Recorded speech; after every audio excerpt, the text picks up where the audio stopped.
नवीन आयुष्याला आपण सुरुवात करताय, काय भावना आहेत, काय सांगाल? मी 29 वर्ष सहशिक्षक म्हणून ज्ञानप्रकाश विद्या मंदिर गारखेडा परिसर या ठिकाणी सेवा केलेली आहे. 29 वर्षाची सेवा अत्यंत निष्कलंक आहे, परंतु या 29 वर्षाच्या सेवेमध्ये अनेक संघर्ष हे झेलावे लागलेले आहेत. ही सेवा सुरक्षित करण्यासाठी अनेक प्रकारच्या प्रसंगांना सामोरं जावं लागलेलं आहे. 29 वर्षाच्या सेवेमध्ये माझ्या सर्व कुटुंबाचा, माझ्यासोबत काम करणाऱ्या संघटनातील पदाधिकाऱ्यांचा, कार्यकर्त्यांचा फार मोठा सहभाग आहे.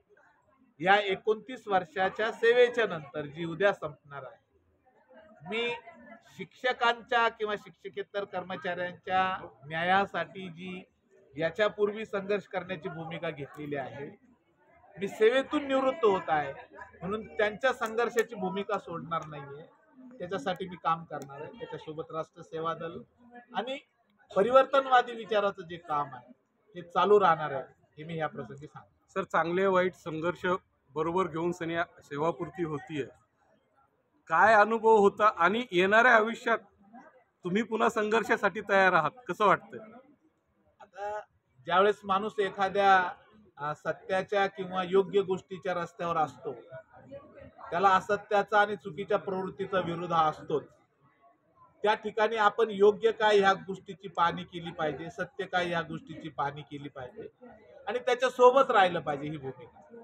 याच्यापूर्वी जो संघर्ष केलेला आहे तो असत्याच्या विरोधात संघर्ष केल्यामुळे तो झालेला आहे. आणि म्हणून आता पण भविष्यामध्ये शिक्षक कर्मचाऱ्यांच्या न्याय मागण्यासाठी, शिक्षण व्यवस्थेला स्वच्छ करण्यासाठी आणि सामाजिक प्रश्नांसाठी ज्या ज्या वेळेस अशा प्रकारची वेळ येईल, कुटुंबाला वेळ देऊन हा वेळ मी तो देणार आहे, हे मी निश्चित केलेलं आहे. कारण शेवटी सेवा निवृत्ती ही वयोनियमानुसार होत असते.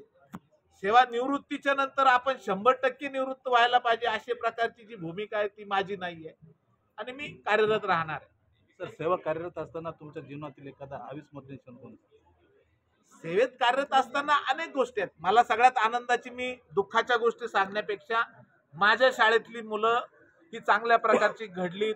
इथं तुम्ही ती जर का व्हिडिओ पाहिली असेल, ती माझी असंख्य मुलं ही विदेशामध्ये आहेत, इथं आहेत आणि सर्वसामान्य बहुजन समाजाच्या पोरांसाठी मला काम करण्याची संधी मिळाली.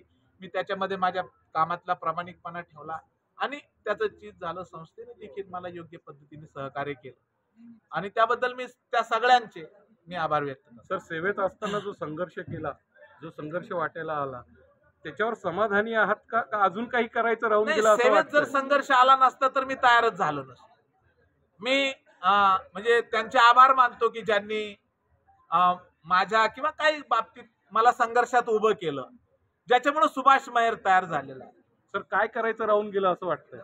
नाही, आता काय करायचं राहून गेलं हा भाग नाहीये. आता आणखीन काय करता येईल तो भाग, करायचं वगैरे काही राहिलेलं नाहीये, पण भविष्यात काय चांगलं करता येईल त्याचं 100%. आज आपल्यावर प्रेम करणारे सर्व इथे उपस्थित होते. हे सर्व बघून सनी त्यांना काय त्यांच्या सत्काराला उत्तर देणार? ही जी सगळी शिक्षक आणि शिक्षकेतर कर्मचारी, समाजातली बांधव, माझे शिक्षक कार्यकर्ते या ठिकाणी जी उपस्थित आहेत, त्यांनी माझा सेवा गौरव केला. हा सेवा गौरव त्यांनी घडवून आणलेला आहे.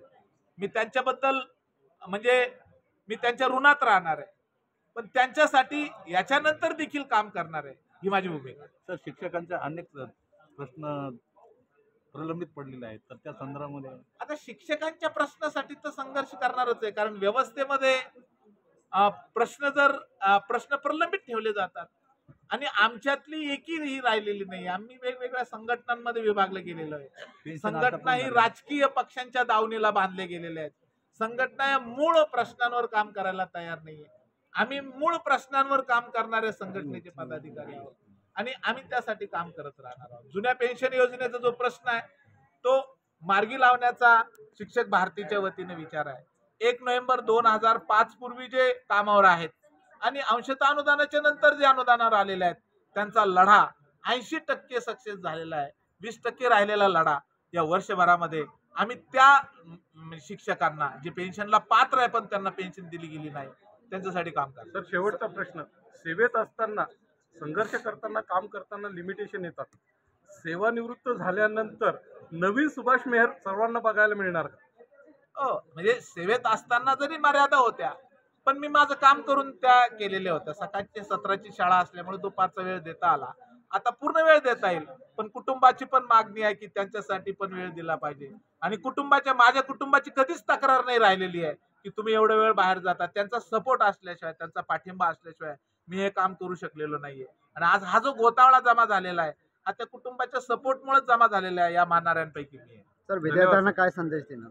विद्यार्थ्यांसाठी तर विद्यार्थ्यांनी जे सर्वसामान्य बहुजन समाजातले शिकणारे विद्यार्थी आहेत, त्यांनी शिक्षणावर